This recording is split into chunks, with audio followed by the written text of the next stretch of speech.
여러분들 여행 많이 다녀보셨죠? 네, 외국에 여행 다닐 때 참 기분 좋아요. 선글라스도 끼고 카메라도 가슴에 딱 메고 돈주머니도 이 허리에 꼭 앞으로 차고 모자도 쓰고. 제가 3년 전에 파티마로 성지순례를 가게 됐어요. 한 60분, 전국에 60분하고 성지순례를 가게 됐어요. 전국에서 오니까 시간들이 다 각자잖아요. 2시간 전부터 모이라고 그랬는데 착한 사람들이 참 제 시간에 다 왔어요. 그래갖고 이제 여권 수속을 하고 다 들어갔어요. 한 분이 안 오는 거야, 한 분이. 목포에 있는 분이 아무리 기다려도 다 들어갔는데, 그래서 나하고 이제 우리 가이드하고 초조하게 전화를 해서 어디쯤이냐, 차가 막힌다, 빨리 와라. 그분이 딱 도착을 했어요. 그런데 비행기 수속 거의 이제 한 20분 전에 도착을 하셨어요. 근데 정말 멋있게 하고 왔어요. 뭐 선글라스도 그냥 까만 거 끼고 막 모자도 하고 막 카메라도 막 또 캐리어도 막 2개 막 여권 내놓으라고 여권. 그랬더니 이분이 막 뒤지더니 여권을 안 갖고 왔다는 거, 여권을. 여러분들 아무리 준비해도 여권이 없으면 가요, 못 가요? 못 가요. 발을 아무리 물론 조금 더 일찍 도착을 하면은 여권을 빨리 만들 수가 있어요. 근데 그분은 너무 늦게 도착한 바람에 결국은 그분은 다시 발길을 돌려서 목포로 갈 수밖에 없었어요. 남들은 기분 좋게 파티마를 향해서 성지를 떠났는데 그분만은 여권을 준비하지 못해갖고 비행기를 탈 수 없었어요. 여러분들 이 세상 정말로 열심히 살았어. 막 돈도 열심히 벌고 애들 출세도 막 시켰어. 그래갖고 그냥 다 살다가 이제 죽었어. 죽었는데 베드로 성인이 여권 내놔라, 여권. 너 하늘나라 여권 내놔라. 근데 너무 바삐 살다 보니까 성당 갈 시간이 없었던 거야. 먹고 사는데 바빠갖고 하느님을 잊고 산 거야. 나 여권이 없는데요? 그러면 뭐라 그래요? 여권이 없으면 비행기를 탈 수가 없다. 그럼 그때서 아무리 땅을 치고 통곡을 해도 우린 갈 수가 없어요. 마태복음 25장에 이런 얘기 나오죠. 어리석은 처녀 5, 슬기로운 처녀 5. 아니 이렇게 신랑을 이렇게 기다리고 있는데 슬기로운 처녀는 등잔에다가 기름을 준비했어요. 근데 이 어리석은 처녀는 등잔에다 기름을 준비했어요, 안 준비했어요? 준비하지 않았어요. 신랑이 온다 막 졸다가 깨어나갖고 슬기로운 처녀들은 등에 불이 있었어. 그래갖고 신랑을 맞이하고 갔는데 이 깜깜한 어둠에 있던 어리석은 처녀들은 우리 기름 좀 나눠줘라, 신랑 좀 찾게. 그랬더니 슬기로운 처녀들이 뭐라 그래요? 우리가 나눠주면은 우리도 모자라고 니네들도 모자란다. 니네들 빨리 가서 가게에 사갖고 와라. 그래갖고 그냥 가게로 쫓아가고 왔는데 신랑은 이미 어떻게 됐어요? 들어갔어요. 끝나는 거예요. 여러분들 신랑이 아무리 좋으면 뭐예요? 준비가 안 돼 있는데. 예수님이 아무리 좋으면 뭐예요? 내가 예수님을 맞이할 준비가 돼 있어, 없어요? 준비가 안 돼 있는 사람은 여들 많아 적어요? 너무 많아요. 저는 이런 생각 많이 해요. 우리들이 죽었어. 죽었는데 딱 죽으면 다 아무것도 없는 줄 알았더니 하늘이 쫙 열리더니 베드로 성인이 딱 나타나갖고 비행기 타고 가야 된다. 자, 여권 내놔라. 나 여권이 없는데요. 돌아가려고 해도 돌아갈 수 있어요, 없어요? 돌아갈 수가 없어요. 제가 정말로 존경하는 우리 교구 신부님이 한 분 계세요. 최재용 바르톨로메오 신부님이라고. 이분은 이제 은퇴하셨어요. 나이가 70이라. 날개만 안 달렸지 천사야, 천사. 제대에서 이분이 미사를 이렇게 봉헌하는 걸 보면은 저분이 천사지. 후배 신부들 사랑하고 선배 신부님들 깍듯이 모시고 정말로 나하고 똑같이 위암 수술한 선배 신부님인데 여러 가지로 선배죠. 너무 존경스러워요. 근데 이분이 어머니가 2011년 1월 9일 날 돌아가셨어요. 근데 어머니가 93살에 돌아가셨어요. 93살. 얼마 전에는 우리 교구 신부님 어머니가 100살에 돌아가셨어요. 요즘 안 죽어요. 요즘 여러분들은 몇 살까지 살 것 같아요? 여러분들은 110살, 120살까지 살아요. 며칠 전에 미국에 살던 분이 저한테 내셔널 지오그래픽 잡지를 하나 보냈어요. 지금 태어난 애들은 정확하게 120살까지 산대요. 그 내용이 참 큰일이죠. 근데 어쨌든 이 민기순 마리아 할머니가 93살에 돌아가셨는데, 이 할머니가 명성황후 3대 직계손이에요. 직계손. 그리고 이 집은 신앙이 얼마나 좋은지 신부님 외할아버지가 그 용인 천리성당 옛날에 초대 본당 회장이었는데 멀리에 성당이 있었어요. 집이 있어서, 큰 집이. 근데 매일 미사 참여하고 싶어갖고 성당 바로 앞에 조그만 집에 있는 교우하고 집을 바꿨어요. 왜 바꾸냐? 나 하느님 집 가까이서 살고 싶어. 그래갖고 우리 큰 집으로 가. 난 여기 와서 살 테니까. 성당 밑에서 산 분이에요.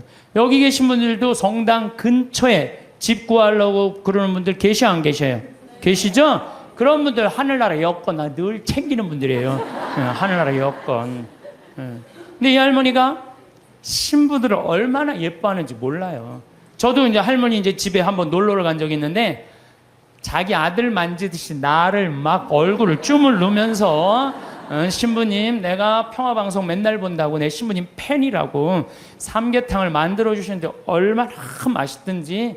하여튼 사제라면 정말로 당신 아들같이 사랑하는, 사랑이 정말로 많은 할머니였어요. 이 할머니가 이제 6남매를 낳는데 제일 큰 아들이 신부가 된 거예요. 그것도 이 신부가, 할머니가 옛날에 결혼했는데 5년 만에 생긴 아들이에요. 5년 만에. 그걸 또 하느님한테 봉을 한 거죠. 정말 기가 막힌 할머니야. 근데 이제 할머니가 이제 돌아가실 때쯤 돼갖고 신부님이 갖고 마지막 병자성사를 해주는데 할머니가 묵주를 이렇게 붙들고 계시더래요. 근데 아들이 이제 가니까 할머니가 마지막 눈을 싱겁게 뜨면서 아들을 보면서 어떻게 돌아가셨는지 알아요? 싹 웃으면서, 씩 웃으면서 아들 손을 쫙 잡고, 나는 그 할머니 상상이 돼요. 정말로 유머가 많은 할머니였거든요. 죽으면서 아들 손을 잡고 씩 죽으면서 눈을 딱 감았대요. 이 할머니 뭐가 있는 할머니야? 하늘나라 여권 있는 할머니예요. 나 이제 어디로 떠난다? 하늘나라 여행 떠난다. 평생 하느님 믿고 살았으니 그 하느님 떠난다. 그리고 아들 손을 잡고 싹 웃으면서. 난 또 그렇게 죽는 사람 세상에 처음 봤어요. 죽으면서 싹 웃으면서 죽는 사람 몇 명이나 될 것 같아요? 그렇게 많지 않아요. 여러분들도요, 평생 하느님 열심히 믿었잖아요? 그럼 돌아가실 때 어떻게 돌아가실 수 있어요? 어떻게? 나 이제 못 탄다? 하늘나라 비행기 탄다. 싹 웃으면서 돌아가실 수 있어요. 저는 그게 참 저한테 굉장히 묵상거리예요. 하늘나라 여권 있는 사람들은요, 죽는 게 하나도 안 무서워요. 이제 비행기만 타면 어디로 가? 하늘나라 올라가는 거야. 근데 뭐가 무서울 게 있다고. 안 죽으려고 빠둥빠둥거리고 그래요. 나 조금 있으면 이제 하늘나라 타고 올라가는 건데. 저는 우리 2층 집에 살던 분이, 예전 얘기예요. 한 30년 전 얘기예요. 내가 신학생 때 2층 집에 있던 분이 한 15년 동안 당뇨로 고생을 했어요. 근데 그분이 돌아가시기 3일 전에 갑자기 수녀님을 찾는 거예요. 성당 안 다니셨던 분인데, 그래서 부인이, 당신 왜 성당도 안 다니던 양반이 갑자기 수녀님을 찾느냐고. 내가 이렇게 누워서 비몽사몽 이렇게 있는데 비행기가 한 대 왔는데 나보고 비행기를 타라고 그러더라. 비행기를 타보니까 신부님, 수녀님이 비행기에 꽉 차 있는 딱 한 자리 남아있는데 수녀님이 나한테 여기가 당신 자리라고. 그리고 이 사람 정신을 깬 거예요. 성당 평생 안 다녔는데 꿈에 신부님, 수녀님이 꽉 차 있는 비행기, 이제 당신 데리고 올라갈 비행기라고. 그래갖고 이분이 수녀님 득달같이 불러갖고 병자성사, 대세 받고 병자성사 받고 성체까지 영하고 돌아가셨어요. 이분은. 그분은 하늘나라 여권 마지막에 챙긴 거 안 챙긴 거예요? 챙긴 거예요. 그래서 싹 올라간 거죠. 우리 인생 살면서 정말로 중요한 거 빼먹고 사는 사람들 많아요. 그게 뭐냐면 바로 신앙생활이에요. 신앙생활. 신앙생활은요, 우리 인생의 이정표하고 똑같은 거예요. 내가 지금 이 길을 잘 가고 있는가 안 가고 있는가 중간중간 여러분들 이정표 확인해요, 안 확인해요? 확인하죠? 부산까지 가려면은 여기 지금 내가 지금 대전을 지나가고 대구를 지나가고 경주를 지나가고 부산, 이정표 확인 안 하고 그냥 대전에서 잘못 가려갖고 전주로 갔어. 확인 계속 안 하고 어디로 가요? 목포로 가요. 목포. 신앙생활이라는 건 바로 이정표예요. 당신 인생 지금 제대로 살고 있나? 주일마다 나가서 확인하는 거 안 확인하는 거예요? 확인하는 거예요. 요즘 인생 이정표 없이 살다가 깜깜한 어둠을 헤매는 사람들 텔레비 속에 많이 봐요, 안 봐요? 많이 보죠? 돈이 너무 많으니까 이 돈을 어떻게 주체할 수 없으니까 무슨 버진 아일랜드인가 어디에다가 회사 차려놓고 그냥 세금 떼어먹고 깜깜한 어둠 속을 헤매는 사람들 많아요. 성당 나가면서요, 내가 제대로 살고 있나 안 살고 있나 이거 확인하는 거, 이거 정말로 중요한 분이에요. 여러분들 어느 날 거미가 나뭇가지에서 쫙 줄을 타고 내려와갖고 집을 졌어요. 쫙 집을 졌어. 이 육각형 정방향으로 싹 집을 졌어. 이 큰 나뭇가지 미치니까 공간도 넓고, 이 거미줄을 쳐놓으니까 뭐 나방도 와서 붙고 파리도 와서 붙고 그냥 돌아다닐 때마다 너무 기분이 좋은 거야, 거미가. 그래서 그거 다 거미줄로 말아서 침해갖고 발라갖고 그냥 때 따라 철 따라 찾아 먹으니까 이 거미가 너무 행복했어요. 근데 오늘같이 이렇게 안개가 자욱한 날 거미줄 손을 보려고 쫙 다녀봤어. 근데 끊어진 것도 있고 이러는데 하늘로 이렇게 줄이 하나 나 있는 게 눈에 거슬리는 거예요. 이게 뭐지? 이건 다른 거미줄하고 연결도 안 돼 있어갖고 여긴 파리도 안 붙겠네, 나방도 안 붙겠네. 이런 쓸데없는 줄은 끊어버려야지. 자기가 나뭇가지에서 타고 내려온 그날을 까먹은 거, 이 거미줄이. 거미가. 그래갖고 그냥 그 거미줄을 딱 끊어버린 거야. 끊으니까 어떻게 돼요? 땅바닥에 떨어져갖고 그냥 지나가는 짐승 발에 밟혀서 자기도 죽고 그 화려한 넓은 거미줄도 다 요절이 나는 거죠. 여기 계신 저나 여러분들 누구 타고 내려왔어? 하느님 타고 내려온 거예요. 그래갖고 처음에 성당 다닐 때는 모든 게 다 하느님이 은총인 것 같아.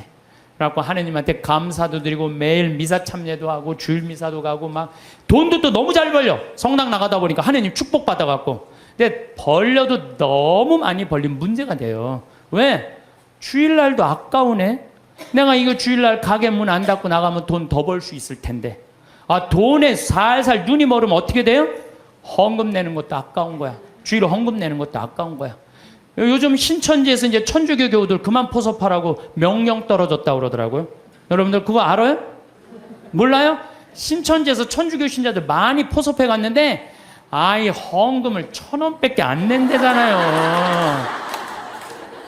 그래갖고 신천지에서 명령을 내렸대. 이제 천주교 신자 포섭하지 말아라. 그래서 이제 뭐 신천지 때문에 스트레스 받을 거 하나도 없어요.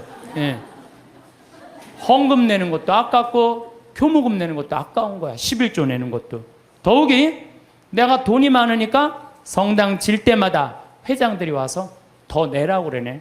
신부님도 날 보면 더 내라고. 그냥 점점 성당이 부담스러운 거. 내 돈 뺏기는 것 같으니. 그래서 점점 성당을 나가기 싫어. 근데 새로 본당 신부님이 오셨는데 마음에 안 들어도 너무 마음에 안 드는 신부님이 온 거야. 강론도 정치 얘기만 하고 사회 얘기만 하고 마음에 안 드는 거야. 냉담 핑계로 최고로 좋은 핑계가 뭐예요? 본당 신부예요. 나 본당 신부가 마음에 안 들어서 성당 안 나간다. 여러분들 본당 신부가 여러분들 하느님하고 인연 끊는데 그게 이유가 된다는 건 말이 안 돼요. 본당 신부가 마음에 안 들면 보좌 신부 미사에 나가면 되잖아요.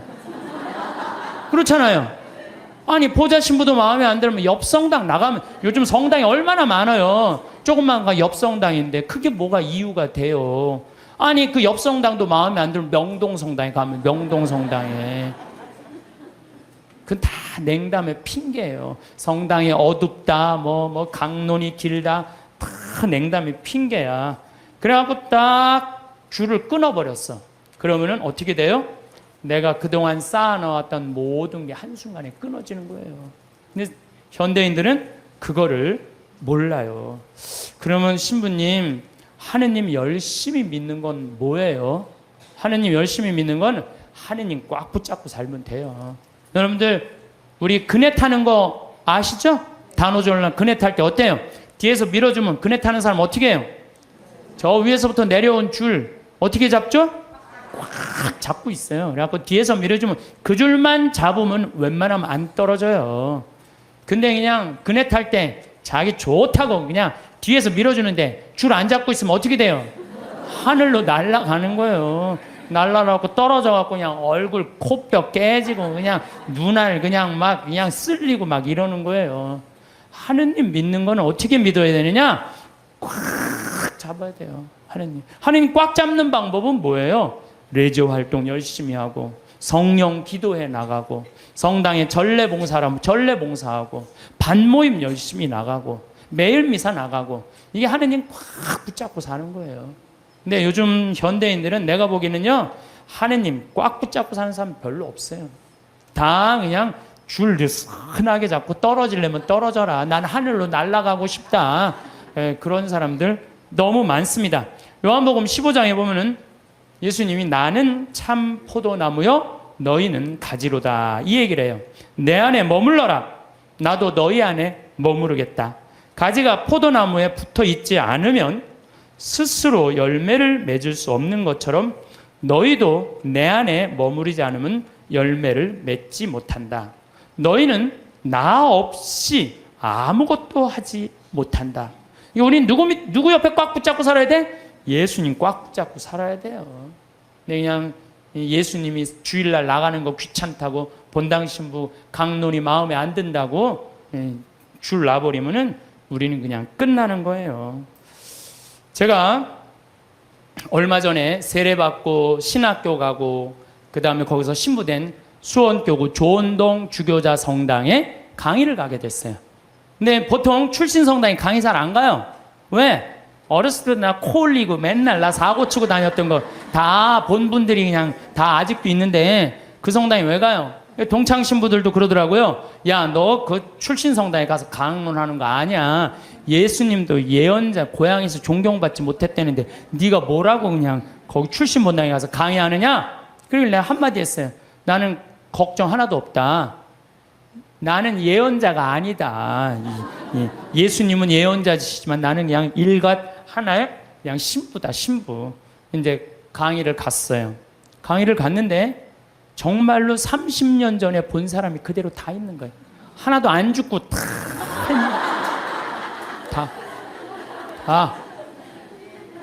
처음에는 당황스럽더라고요. 왜? 내가 중학교 1학년 때 맨날 코 올리고 그냥 다녔던데 그냥 아줌마들이 그냥 다 그냥 그대로 다 있는데 그분들한테 강론한다는 게 쉽지가 않더라고요. 근데 이제 강의가 이제 2시간 강의가 끝났는데 정말 기가 막히게 예쁜 아줌마가 정말 곱더라고요. 날 보더니 신부님 저 아시겠느냐고. 얼굴은 분명히 알겠는데 누구 엄마인지를 모르겠는 거예요. 누구 엄마인지를. 나 기억이 난다고. 그랬더니 알긴 뭘 아느냐고. 나 누구 엄마라고. 그랬더니 어렸을 때부터 같이 자랐던 친구 엄마야. 근데 나는 정말 아줌마인 줄 알았어요. 몇 살이냐 그러니까 78이래. 78. 내가 이렇게 계산을 해봤어요. 내가 중학교 1학년 때부터 본 아줌마니까 내가 43살부터 봤더라고 그 아줌마를. 근데 그때 모습이나 지금이나 안 변했어. 참 요즘은 늙어도 늙은 것 같지가 않아서 걱정해요. 근데 어쩜 그렇게 이쁘고 고운지. 근데 내가 그분한테 감동받은 건 다른 게 아니에요. 그때도 성당 열심히 나가더니 30년이 지난 지금도 어때? 열심히 나가는 거야. 성당 열심히 다니는 사람은 얼굴이 달라도 달라요. 늙어도요 추하게 안 늙어요. 성당 열심히 다니는 사람 이뻐요. 이뻐. 그렇게 이쁘더라고요. 보면서. 또 제가 얼마 전에 평택 비전동 성당 내 첫 본당 신부했던 데를 초청을 해서 주일날 갔어요. 평일날은 뭐 가끔 갔었지만 주일날은 처음 간 거예요. 성당이 1000명도 도왔어요. 성당이. 근데 그 앞에 앉은 사람 보니까 17년 전에 앉아있던 사람이 그대로 앉아있더라고요. 이게 무슨 얘기냐면은 하느님 믿는 거는 변함이 없어야 돼요. 봄에 나갔다가 가을에 안 나가고 더운 날 안 나가고 시원한 날 나가고 성탄 때 나가고 평상시에는 안 나가고 이러는 게 아니고 눈이 오나 비가 오나 바람이 부나 변하지 않고 계속 나가는 거. 이게 신앙생활 제대로 하는 거예요. 그래서 저는 여러분들 신앙생활 앞으로도 변함없이 어떤 풍파가 닥쳐와도 변함없이 성당 나가길 바라요. 하느님 어떻게? 하느님 꽉 붙잡고 사는 사람 죽을 때 어떻게 죽을 수 있어? 왜 죽을 때 씩 웃을 수 있어? 하늘나라 여건 있잖아요. 내가 하느님 온전히 꽉 믿은 사람은요, 죽음이 아니에요. 죽음은 새로운 삶으로 옮아가는 거예요. 새로운 삶으로. 하느님 믿는 건 그런 거예요. 그래서 저는 제가 여러 번 요즘 요 근래에 죽음이라는 걸 경험하면서 정말 많이 묵상을 해봤어요. 죽는 게 뭔가. 이게요, 하늘나라로 건너가는 다리일 뿐이에요. 죽는 거 무서워할 필요 하나도 없어요. 신부님, 그런데 저는요, 가끔 믿음이 흔들릴 때가 있어요. 꽉 붙잡고 사는데 이게 정말로 하느님이 계신가 안 계신가 의심스러울 때가 있어요. 여기 계신 분들도 그럴 때 있어요, 없어요? 그거는요, 저도 그래요. 믿음하면서 계신가 안 계신가 이거 의심 안 하는 사람 한 사람도 없어요. 심지어 성인들도요, 극도의 유혹을 받는다고 그래. 신앙생활 하면서 의심을 하는 건 당연한 거예요. 근데 혹시 여기 계신 여러분들 가운데 내가 태어난 날 의심하는 분들 계셔 안 계셔요? 네? 태어난 날 의심하는 분 있어요, 없어요? 만약에 태어난 날 의심하면 내가 있는 존재를 의심하는 거 안 의심하는 거예요? 그런데 혹시 여기 태어난 거 보신 분 계세요? 내가 엄마 태를 열고 나올 때 피를 뒤집어 쓰고 딱 나오는 순간 엄마가 나를 안고 빵긋 웃었던 그 모습 기억나요, 안 나요? 기억 안 나죠? 그런데도 네 생일이 6월 7일이다. 그러면 그날이 내 생일인 줄 다 알아요. 이 엄마가 내 엄마일까? 이거 의심하는 사람 없어요. 여러분 혹시 이 엄마가 내 엄마일까? 이렇게 의심한 적 있어요, 없어요? 요즘은 하도 텔레비에서 엄마가 많이 바뀌는 드라마가 많이 나와갖고 텔레비가 사람 망쳐놓는다니까. 그건 극히 드문 거고요. 다 여러분들 엄마가 배 아파서 다 난 거예요. 근데 여러분들 생일상 받은 날 맨날 엄마 나 난 거 맞아? 이놈의 새끼야, 내가 너 배 아파서 났어. 내가 너 난 거 믿어. 근데 내가 본 적이 없어서 난 믿음이 안 생기는데. 생일 받아 먹을 때마다 엄마 나 난 거 맞아? 그럼 엄마한테 두들겨 맞아, 안 맞아요? 두들겨 맞아요. 평생 저 엄마가 내 엄마일까 의심하는 사람은요, 엄마하고 깊은 사랑을 나눌 수가 없어요. 신앙도 똑같아요. 하느님이 나 빚어 만드는 거 나 본 적 없어. 그래도 내가 너를 빚어 만들었다. 하느님이 그렇게 말했으면 믿어야 돼, 안 믿어야 돼? 믿어야 돼요. 근데 그냥 맨 하느님 미사 할 때마다 하느님 계신 거 맞아? 맞아? 맞아? 이러면 하느님한테 두들겨 맞아, 안 두들겨 맞아요? 하느님한테 두들겨 맞아요. 더욱이 우리 하느님은 당신의 아들을 역사 안으로 보내셨어요. 제가 참 이런 우리가 글이 생긴 게 10,000년 전이야. 10,000년 전. 10,000년 전이 글이 생겼는데, 그러니까 이때부터는 역사가 기록이 된 거예요. 부처님이 예수님 탄생 624년경에 오셨어요. 예수님 탄생하시기 전에. 그 다음에 부처님이 한 570년경에 오셨어요. 570년경. 그 다음에 예수님을 기점이야. BC라는 게 Before Christ, 예수님 오시기 전 570년에 공자님이 오셨고, 예수님 오시기 전 624년경에 부처님 오셨어요. 그 다음에 이제 AD, 이거를 기원 후란 안노 도미노라고 그래요. 이게 안노 도미노. 예수님의 해라는 거예요. 주님의 해라는 뜻이야. 그리고 마호메트는 몇 년에 왔냐면 571년에 왔어. 571년에. 예수님이 기점. 예수님 탄생 624년. 나는 여러분 혹시 공자님 의심하는 분들 계세요? 역사 안에 오신 거? 의심 안 하죠? 공자님 왔다 가시고 거기에 다 있잖아요. 공자님 얘기요. 부처님 혹시 여러분 왔다 가신 거 의심하는 분들 계세요? 없어요. 시달타라고 왕으로 왔다 갔어요. 예수님도 역사 안에 왔다 가고 마호메트도 역사 안에 왔다 갔어요. 근데 가끔 정말로 무식한 종교 지도자를 만나는 정말 어처구니 없는 사람들은 부처님 없다 이거야. 공자님 없다 이거야. 마호메트 없다 이거야. 우리 예수님만 있다 이거. 예수님만. 이건 말도 안 되는 얘기예요. 선택의 문제, 선택의 문제. 예수님, 부처님을, 아니 그러면은 예수님 오기 전에 있던 사람들은 구원 하나도 없어요? 여러분들 한번 생각해봐요. 예수님 탄생하기 전에 인도에 있는 사람들은 하나도 구원 못 받아요? 아니 한번 생각을 해봐요. 가끔 정말 어처구니 없는 사람, 그런 사람 구원 못 받는데 그거는 하느님이 결정할 일이지 내가 결정할 일이 아니에요. 교회는요 그런 사람에게도 구원 있다고 얘기해요. 우리 교회는. 왜? 교회 밖에도 구원이 있다는 거예요. 교회 안에만 구원이 있는 게 아니라는 거예요. 아니 저 아프리카의 원주민들은 평생 예수님 얘기 하나도 들어본 적이 없는데 그러고 죽었어. 착하게 열심히. 그럼 그 사람 구원 있어요 없어요? 있는지 없는지는 우리는 잘 몰라요. 근데 누구한테 유보해줘야 돼? 하느님한테 유보해야 돼. 구원을 결정하는 건 내가 하는 게 아니에요. 누가 결정하는 거예요? 하느님이 결정하는 거예요. 제가 여러분한테 드리고 싶은 말씀은 예수님 역사 안에 왔다 가셨다는 거. 역사 안에. 그 예수님을 보고 베드로가 탄생한 거예요. 그 예수님을 보고 베드로가 탄생하고 지금 266대 프란치스 교황, 전 교황이 265대 베네딕토 교황, 전 교황가 264대 요한 바오로 2세 교황, 1대 교황이 베드로, 2대 교황이 리노, 3대 교황이 아나클레투스, 4대 교황이 클레멘스, 5대 교황이, 이 이름이 어려워, 아바리스투스, 6대 교황 알렉산데. 그래서 1대부터 266대까지 이어온 거예요. 2000년 동안. 그렇지 않아요? 그러면은 베드로가 어느 날 갑자기 뚝 떨어져 갖고 베드로가 지금부터 이 교회가 있다. 예수님이란 이런 존재를 가짜로 만들어냈겠어요? 자기가 눈으로 보고 배운 그 예수님을 증언한 거겠어요? 눈으로 본 예수님을 증언한 거예요. 예수님이 3년 동안 우리랑 같이 사셨고 십자가에 못 박혀 돌아가셨고 부활하시고 이거를 체험해 갖고 증언한 거야.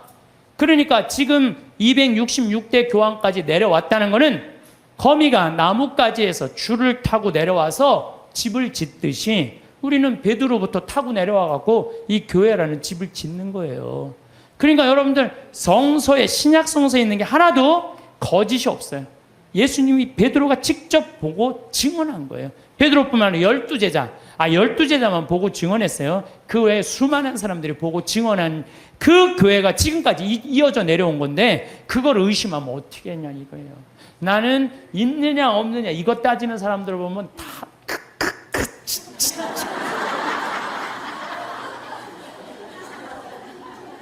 가슴이 답답해요. 어떻게 그렇게 의심이 많아요? 하느님은 우리를 지어내신 주물주시고 창조주셔요. 그냥 꽉 붙잡고 살면 돼요. 내가 태어난 날 본 사람 없어. 네 생일이 6월 7일이다. 내 생일이 6월 7일이에요. 내 생일이. 그래서 6월 7일이다. 6월 7일인지 믿는 거예요. 정화상 성인은 감옥에서 쓴 책 상대상서에서 이런 글을 써요. 사람이 한 편의 걸작이나 한 편의 명화를 보면 존경하고 예찬하듯이 우주 만물에 한없이 많고 아름다움도 하나의 걸작이고 명화일진데 드물게도 그것을 만든 이가 누구인지를 묻지 않으면 어떤 이유인지 모르겠습니다. 우리가 모나리자, 레오나르도 다빈치가 그렸다 그러면 레오나르도 다빈치가 그린 줄 아는 거예요. 경복궁 이거 진 사람 있다 그러면 경복궁 진 사람 있는 거예요. 이 우주 만물, 얼마나 저 산은 얼마나 아름다워요. 아름답죠? 저 물 한 개 피는 거 봐요. 구름 얼마나 아름다워요. 저 아름다운 걸 보면서 이 우주 만물의 지은 이가 누구인지를 묻지 않으면 얼마나 답답하냐 이거예요. 그래서 여러분들 이 우주 만물을 만드는 창조주가 있다는 거예요. 그게 바로 하느님이라는 거예요. 심지어 칸트라는 철학자는 참 재미난 얘기를 했어요. 그 사람이 순수이성 비판, 실천이성 비판, 판단력 비판 그런 철학 이렇게 두꺼운 걸 썼어요. 근데 그 내용 중에 하나가 절대 도덕 명령이라는 걸 해요. 사람은 무조건 착한 일을 해야 된다. 이걸 자기 철학 논리에 주장을 해요. 그런데 가만히 보니까 정말로 착하게 사는데 이용만 당하고 괴로운 사람 있어요, 없어요? 있죠? 여러분들 살다 보면 정말 착한데 이용만 당하고 사기 당하고 그냥 고통스럽게 사는 사람이 있어. 그 사람한테 그래 너 그래도 착하게 살아, 착하게 살아, 착하게 살아. 나 이렇게 착하게 살아 괴롭기만 한데, 근데 또 한편 정말로 나쁜 짓만 골라 사는 사람들이 있어요. 그런데 보면은 아주 떵떵거리고 잘 살아. 저 사람은 나쁜 짓 하는데 저렇게 떵떵거리고 잘 사는데 난 착한데 이렇게 괴롭게 살아. 너 그래도 계속 착한 일 하라고 얘기할 수 있어? 이제 칸트가 가만히 있어봐. 그러게 그러면 안 되지. 그럼 안 되겠다 야. 착한 일을 하면서 끝까지 착하게 산 사람은 마지막 날 하느님이 거기에 대한 보상을 다 해준다. 악한 일을 한 사람은 마지막에 악한 대가를 다 치르게 한다. 그래서 실천이성 비판이라는 데선 그 하느님이 좀 있어줘야 되겠다. 양심의 기준을 세우기 위해서. 그래갖고 그 사람이 마지막에는 하느님의 신의 존재가 있어야 되겠다 그래요. 뭘 그걸 그렇게 어렵게 설명을 해. 우리 4대 교리에 있는데 상, 선, 벌, 악. 착한 일을 한 사람은 상을 받고 악한 일에서 벌 받는 거. 마지막 날이요 착한 일을 한 사람은 거기에 합당한 보상을 하느님이 다 해주셔요. 근데 악한 일만 하고 나쁜 짓만 골라서 하고, 요즘은요 출세하는 거, 여러분들 옛날에 못 먹고 못 살 땐 출세하는 게 좋았어요. 출세했어야 돼. 억울하고 분해갖고. 근데 요즘 집에 차 없는 사람들 없어요. 옛날에 여러분들 아침에 자고 일어나면 밤에 목마르면 먹으려고 물 떠놓은 거 꽝꽝 얼어있어요, 안 얼어있어요? 나도 어렸을 때 아침에 그냥 물 먹으려고 보면 이게 꽝꽝 얼어있어요. 옛날에는 웬만한 집들은 다 그랬어요. 근데 요즘 어때요? 다 먹고 살면 이제 출세 안 해도 돼요. 나는 출세하는 거 하나도 안 부러워요. 뭐가 좋아요? 출세하는 게 그냥 양심껏 사는 게 제일 좋아요. 양심껏 사는 게. 그러니까 여러분들 출세하는 거 하나도 부러워하지 말아요. 어쨌든 착하게 산 사람은 상을 받고 악하게 산 사람은 벌을 받아야 된다는 거예요. 그러기 위해서 누가 있어줘야 된다? 하느님이 있어줘야 된다. 하느님이. 세상 만물 질서정연하게 돌아가는 이유도 질서의 하느님께서 세상의 질서를 세워주셨기 때문에 우리가 살 수 있는 거예요. 이러한 증거로 하느님의 존재를 알 수 있으며, 하느님의 은총이 온 세상, 온 만물에 또한 태어나 죽는 날까지 우리에게 머물러 계시니, 저는 이 말 정말로 인정해요. 하느님의 은총이 온 세상, 온 만물에 머물러 있는 거예요. 여러분들 지금 어젯밤에 비가 여기 강원도에 한 10mm 정도 왔어요. 비가 1mm 오면은요 경제적인 효과가 280억이래요. 기상청에서 발표했더라고 얼마 전에. 10mm가 오면 얼마가 오느냐면 2,800억이 하늘에서 쏟아지는 거예요. 그러니까 여러분들 비한테 반말하면 안 돼요.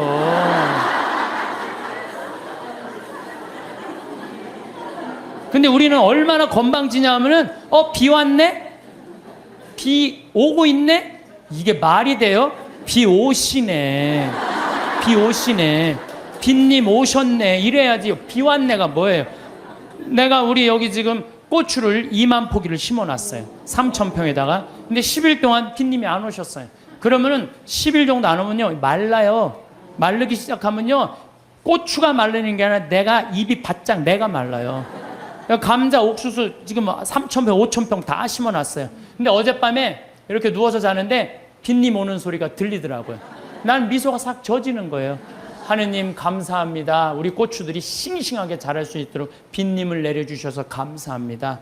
사실은 저 빗님한테 존댓말 하는 사람만 물을 쓸 수 있어요.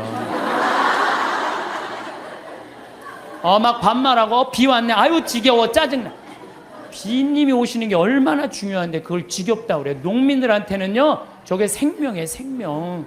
만약에 저걸 내가 한번 재작년인가 3년 전에 배추밭에 가을 마른 장마가 왔어요. 가을 동안 한 번도 비님이 안 오셨어. 저 강물을 터서 하는데요 그 전기, 노력, 돈이 얼마가 들어가는데요. 그걸 전국적으로 다 한다고 생각을 해봐요. 그러니까 1mm 오면요 280억 내려주시는 거 맞는 거예요. 그러니까 우린 빗님을 해도 어떻게? 빗님 오시네. 감사해야 돼요. 더욱이 우리 여기 지금 이 어두움을 밝히기 위해서 등을 켜놨잖아요. 이거 돈으로 하려면 지금 얼마야? 우리 한 달에 전기세 500만 원 나가는데 이 큰 건물 유지하려면은. 근데 낮에 태양이 비춰갖고 온 세상을 밝혀주잖아요. 그걸 전기로 쓰려고 생각을 해봐요. 돈이 얼마가 될 것 같아요? 빈님 공짜로 쓰지, 태양빛 공짜로 쓰지. 이걸 공짜로 쓰면서도 하느님의 이 은총을 저버리면 어떻게 하냐 이거예요. 지금 여러분들 더워갖고 저 에어컨 지금 틀어놨잖아요. 저 에어컨만 틀면 우리가 100만 원, 150만 원 전기 확 올라가요. 근데 저 우리 생태마을 앞에 나가면 느티나 바람이 싹 불으면 기분이 얼마나 좋아. 그 바람을 마저도 감사한 거예요. 그걸 에어컨 바람으로 만들어내려면 원자력 발전소 그냥 26개 다 가동해도 못해요. 우리는요 정말로 걸을 때나 눈을 뜰 때나 잠을 잘 때나 공기는 또 어때? 내가 또 스킨스쿠버 다이빙해요.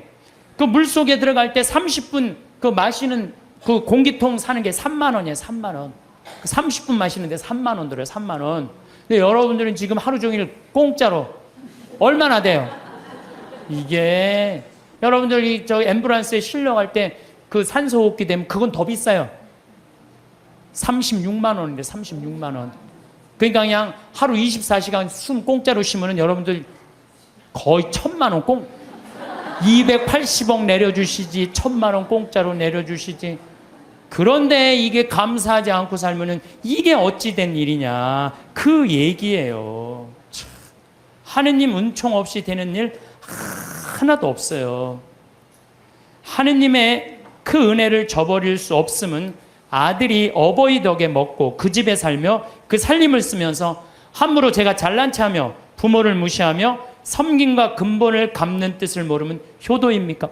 불효입니까? 여러분들 태어나갖고 엄마 아버지 세간살이 써야 안 써요?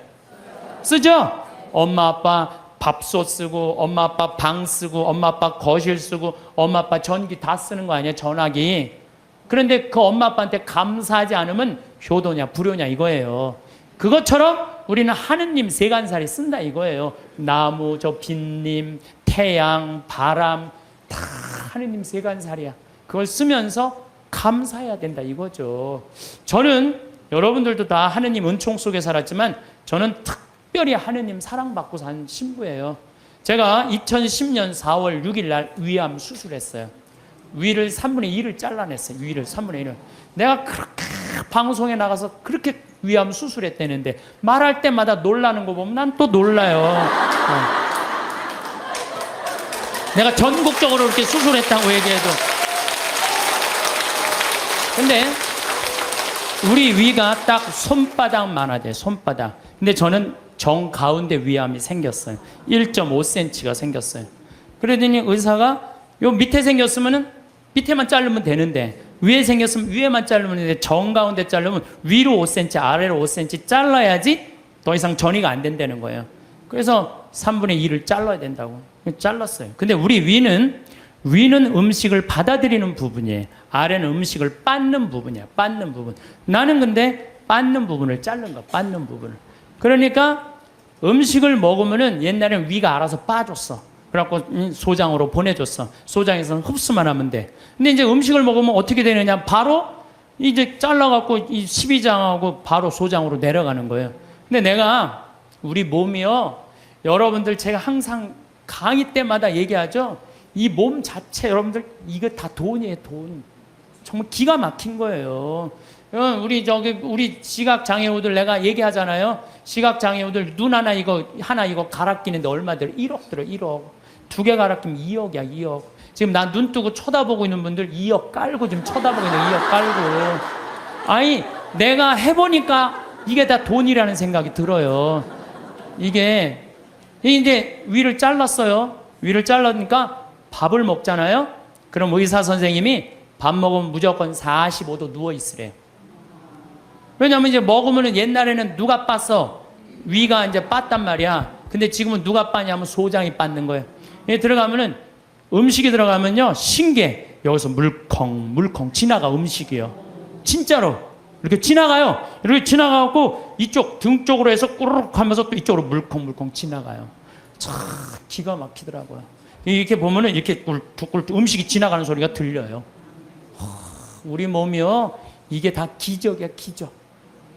그러니까 여러분들 심장 하나 갈아 낀데 5천, 간 갈아 낀데 7천, 신장 갈아 낀데 3천 드는 거예요. 그럼 이거 2억, 이거 1억 5천, 3억 5천.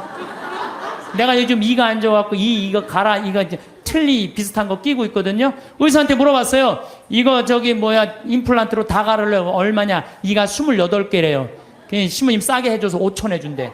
그러면은 이거 3억 5천, 이거 5천, 4억이야 4억.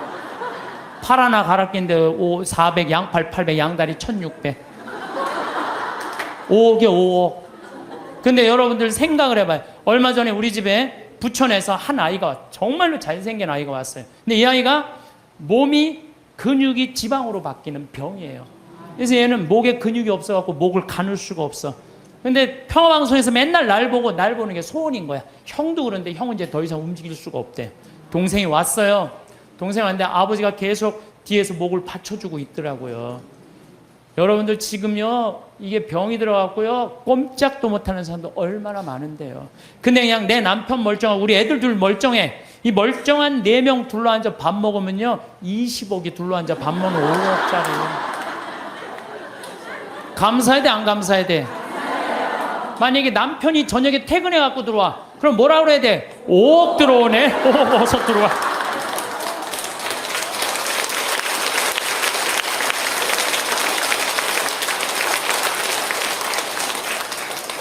근데 제가 수술하고 20일 만에, 20일도 아니네, 14일 만에 우리 직원들이 수술하고 강의를 다 취소해놨는데 딱 하나를 취소를 못한 거예요. 그래서 난 수술하자마자 2주일 만에 강의를 하루 종일, 그것도 2,000명 앞에서 강의를 했어요. 근데 이렇게 강의를 하고 밥 먹고 누워 있어야 되는데 밥 먹자마자 강의를 하면요 위가 그렇게 아픈 거예요. 꼬맨 데가 계속. 근데 2년 내내 아픈 거 2년 내내. 근데 작년 여기 온 우리 PD 선생님하고 같이 작년에 이스라엘에서 초청을 했어요. 이스라엘에서 초청을 해갖고 저기 뭐야 예수님 걸어가신 길을 가자는 거예요. 예수님이 딱 27년 3월 26일 날 나자렛에서 떠나갖고 갈릴레아로 갔대요. 27년 3월 26일 날. 근데 내가 작년 3월 26일 날 거길 간 거예요. 그 떠난 날, 역사적으로 떠난 날 거기 나자렛에서 예수님이 두루마기를 펴서 뭐라 그래요? 오늘 이제 기름이 부어갖고 묵긴 이들에게는 해방의 눈먼이들에게는 빛을, 가난한 이들에게는 해방을 이렇게 얘기를 하잖아요.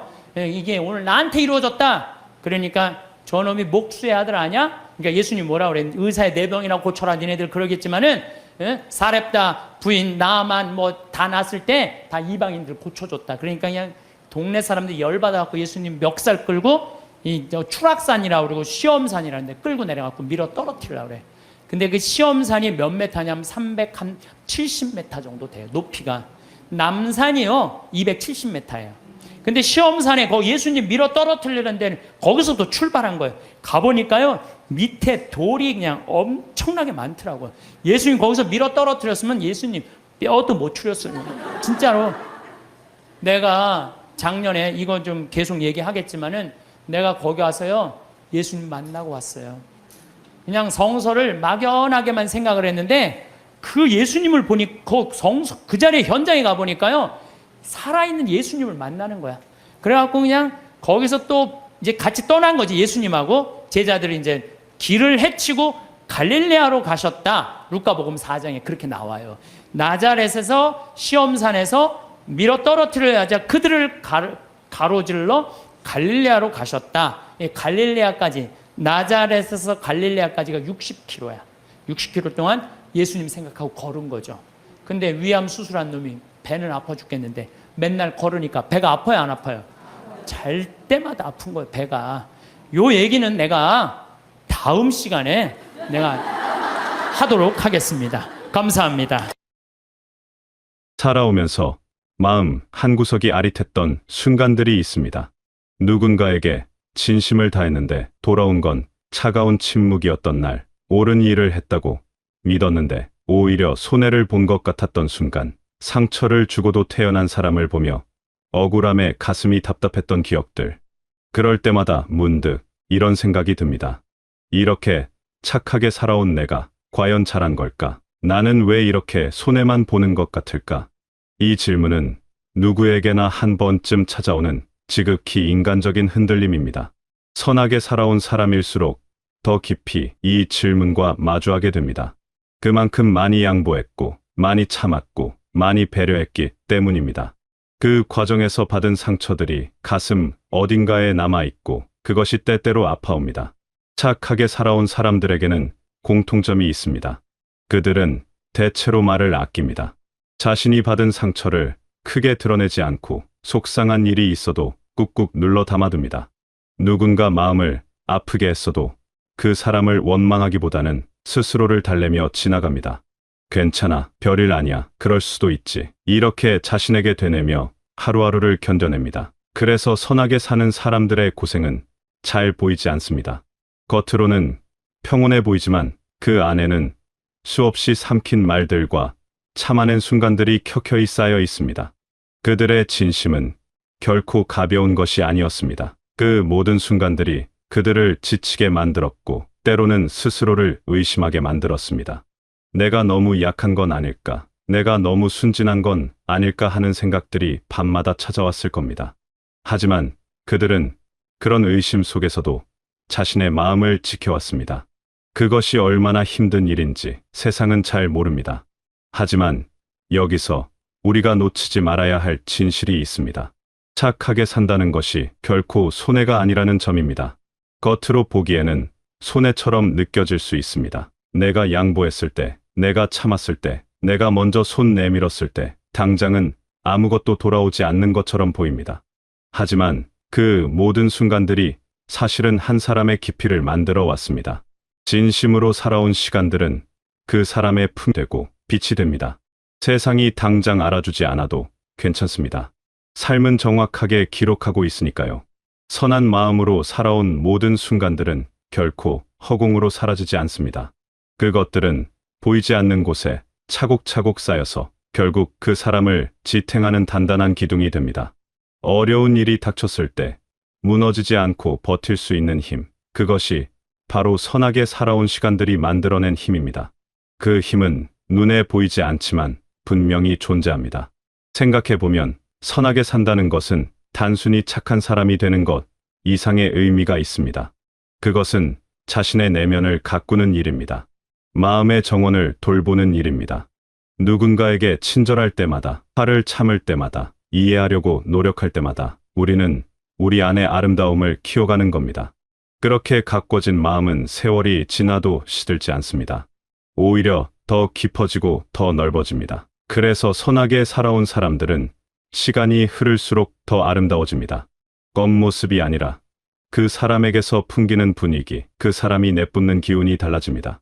사람들은 그것을 느낍니다. 말로 설명할 수는 없지만 이 사람은 다르다는 것을 알게 됩니다. 그 사람 곁에 있으면 마음이 편안해지고 그 사람의 말 한마디가 위로가 됩니다. 그것이 바로 선하게 살아온 사람이 가진 힘입니다. 반대로 생각해 봅시다. 남에게 상처를 주며 얻은 것들은 과연 오래 남을까요? 거짓으로 얻은 돈, 남을 밟고 올라간 자리, 다른 사람의 아픔 위에 세운 성공, 그런 것들은 잠시 반짝일 수는 있습니다. 한동안은 화려해 보일 수도 있습니다. 하지만 결국에는 무너집니다. 역사를 돌아보면 그런 예를 수없이 찾을 수 있습니다. 악한 방법으로 얻은 것은 결국 허망하게 사라지고 그 사람에게 남는 건 공허함 뿐입니다. 이것은 누군가를 비난하려는 말이 아닙니다. 그저 삶이 작동하는 방식에 대한 진실일 뿐입니다. 삶에는 보이지 않는 균형이 있고 그 균형은 결국 맞춰집니다. 악의 결과는 반드시 돌아옵니다. 빠르게 올 수도 천천히 올 수도 있지만 결국에는 옵니다. 그것이 자연의 이치입니다. 뿌린 대로 거두게 되어 있습니다. 착한 씨앗을 뿌린 사람은 좋은 열매를 거두고 나쁜 씨앗을 뿌린 사람은 쓴 열매를 거둡니다. 이것은 변하지 않는 진리입니다. 더 깊이 들여다보면 악하게 얻은 것은 그 사람의 마음까지 병들게 만듭니다. 겉으로는 성공한 것처럼 보여도 그 내면은 불안하고 초조합니다. 언젠가 들통날까 두려워하고 누군가 복수할까 불안해합니다. 그래서 진정한 평안을 누리지 못합니다. 밤에 편히 잠들지 못하고 사람을 믿지 못합니다. 그것이 악의 대가입니다. 반면 선하게 산 사람은 마음이 편안합니다. 떳떳하기 때문입니다. 누가 뭐래도 나는 최선을 다했다는 확신이 있기 때문입니다. 그 마음의 평안은 돈으로 살 수 없는 것입니다. 그렇다면 선하게 살아온 사람들에게 필요한 것은 무엇일까요? 바로 감사하는 마음입니다. 이것이 마지막 퍼즐 조각입니다. 아무리 착하게 살아왔어도 마음속에 억울함과 서운함을 품고 있다면 그것은 독이 됩니다. 내가 이렇게 잘해줬는데, 나는 손해만 봤는데, 왜 나만 이렇게 힘든데, 이런 생각들이 쌓이면 선한 마음마저 무거워집니다. 그래서 감사가 필요합니다. 감사는 억울함을 덜어주는 힘이 있습니다. 상처를 녹이는 따뜻함이 있습니다. 마음을 다시 밝게 만드는 마법 같은 힘이 있습니다. 감사는 우리를 과거의 아픔에서 해방시켜 줍니다. 감사한다는 것은 억지로 긍정적으로 생각하라는 뜻이 아닙니다. 아픈 걸 아프지 않다고 부정하라는 말도 아닙니다. 다만 그 모든 일들 속에서도 여전히 내가 여기 있다는 것, 여전히 따뜻한 마음을 잃지 않았다는 것, 여전히 누군가에게 선한 영향을 줄 수 있다는 것에 감사하는 겁니다. 힘들었지만 견뎌냈다는 것에, 상처받았지만 무너지지 않았다는 것에, 포기하지 않고 여기까지 왔다는 것에 감사하는 겁니다. 그 감사의 마음이 쌓이면 어느 순간 삶 전체의 결이 바뀝니다. 같은 일을 겪어도 다르게 받아들이게 되고, 같은 사람을 봐도 다르게 보게 됩니다. 감사는 삶을 바꾸는 전환점이 됩니다. 감사하는 마음이 생기면 과거를 다르게 해석할 수 있게 됩니다. 그때는 힘들었지만 그 경험이 나를 성장시켰구나. 그 일이 없었다면 지금의 내가 없었겠구나. 이렇게 생각할 수 있게 됩니다. 감사하는 마음은 또한 우리를 자유롭게 만듭니다. 억울함에 갇혀 있을 때 우리는 과거에 묶여 있습니다. 그때 그 사람이, 그때 그 일이 계속해서 우리를 괴롭힙니다. 하지만 감사하는 마음을 가지면 그 모든 것에서 벗어날 수 있습니다. 그래, 그런 일도 있었지. 하지만 나는 그것을 이겨냈어. 그 경험이 나를 더 강하게 만들었어. 이렇게 생각할 수 있게 됩니다. 그러면 과거는 더 이상 우리를 붙잡지 못합니다. 우리는 자유로워집니다. 앞으로 나아갈 수 있게 됩니다. 새로운 하루를 새로운 마음으로 맞이할 수 있게 됩니다. 그것이 감사가 주는 선물입니다. 세상은 때로 불공평해 보입니다. 착하게 사는 사람이 더 고생하는 것처럼 보일 때가 있습니다. 하지만 그것은 짧은 순간을 본 것일 뿐입니다. 조금 더 멀리서, 조금 더 넓게 보면 삶은 정확하게 응답합니다. 세상이 판단하지 않아도 삶은 기억합니다. 착하게 산 삶은 빛으로 남습니다. 그 빛은 자신을 밝히고 주변 사람들도 밝힙니다. 반면 악하게 산 삶은 흔적 없이 사라집니다. 아무리 화려해 보여도 그 끝은 공허합니다. 진정한 의미에서 성공한 삶은 얼마나 많이 가졌느냐가 아니라 얼마나 따뜻하게 살았느냐로 결정됩니다. 얼마나 많은 사람에게 위로가 되었느냐, 얼마나 많은 사람에게 희망을 주었느냐, 그것이 진짜 성공입니다. 진짜 중요한 것은 결국 마음입니다. 어떤 마음으로 살았는가, 어떤 마음을 간직했는가, 선한 마음, 감사하는 마음, 바른 마음. 이것들이 결국 한 사람을 지켜줍니다. 힘들 때 버팀목이 되어주고, 흔들릴 때 중심을 잡아주고, 지칠 때 다시 일어설 힘을 줍니다. 그래서 착하게 산다는 것은 손해가 아닙니다. 오히려 가장 지혜로운 선택입니다. 가장 아름다운 삶의 방식입니다. 돈으로 살 수 없는 것, 권력으로 얻을 수 없는 것이 바로 이 마음의 평안입니다. 선하게 살아온 사람만이 누릴 수 있는 특권입니다. 그것은 세상 그 무엇과도 바꿀 수 없는 보물입니다. 여러분이 지금까지 선하게 살아온 모든 순간들은 헛되지 않았습니다. 보이지 않는 곳에서 여러분을 단단하게 만들어 왔고, 여러분의 삶을 빛나게 만들어 왔습니다. 때로 힘들었고, 때로 억울했고, 때로 외로웠을지 모릅니다. 하지만 여러분은 그 모든 순간을 견뎌냈습니다. 그리고 여전히 따뜻한 마음을 간직하고 있습니다. 그것이 바로 여러분의 힘입니다. 그 누구도 빼앗을 수 없는 여러분만의 보물입니다. 그 마음을 지켜온 것만으로도 여러분은 충분히 아름답습니다. 이제는 감사하는 마음으로 살아가시길 바랍니다. 주어진 하루하루에 감사하고, 만나는 사람들에게 감사하고 무엇보다 여기까지 온 자신에게 감사하시길 바랍니다. 그 감사가 여러분의 남은 날들을 더욱 풍요롭게 만들어 줄 것입니다. 착하게 산 삶은 반드시 빛으로 남습니다. 세상이 알아주지 않아도 삶은 알고 있습니다. 여러분의 선함은 결코 헛되지 않았습니다. 그것을 믿으시길 바랍니다. 그 믿음이 여러분에게 힘이 될 것입니다. 힘들 때마다 이것을 기억하시길 바랍니다. 여러분은 잘하고 있습니다. 여러분의 선한 마음은 이 세상을 조금 더 따뜻하게 만들고 있습니다. 그것만으로도 충분히 가치 있는 삶입니다. 앞으로도 그 따뜻한 마음을 간직한 채 감사하는 마음으로 한 걸음 한 걸음 나아가시길 바랍니다.